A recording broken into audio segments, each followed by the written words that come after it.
Lajme, aktualitet, argëtim, horoskop, telenovela, showbiz, të gjitha në Metropol. Bëni subscribe në faqen Metropol. Jozi nderon vëllain e ndjerë të Gjestit me një veprim prekës. Ish banori i Bigut Jozefin Marku ka treguar një anë të ndjeshme të vetes gjatë paraqitjes së tij të fundit në një emision, ku ka bërë një gest human që preku publikun dhe ndjekësit e programit.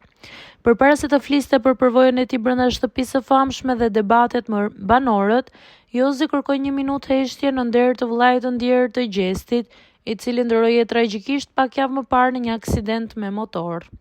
Ky veprim u konsideruar si një moment reflektimi dhe respekti, veçanërisht duke marrë parasysh marrëdhënien e tensionuar që Jozi ka pasur me Gjestin gjatë kohës së Bigut, ku debatet mes tyre kulmuan edhe me një incident fizik që u komentua gjerësisht në rrjetet sociale.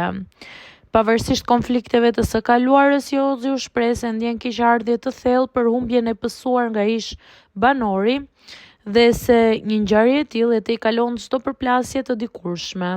Ai theksoi se jeta është shumë e vlefshme se konfliktet televizive dhe se në raste të tilla solidariteti dhe empatia duhet të jenë përpara gjithçkaje. Gjesti dhe familjes së tij u përcollën ngushëllimet publike në një moment të heshtur, që u vlerësua nga publiku si një akt i vërtet njerëzor.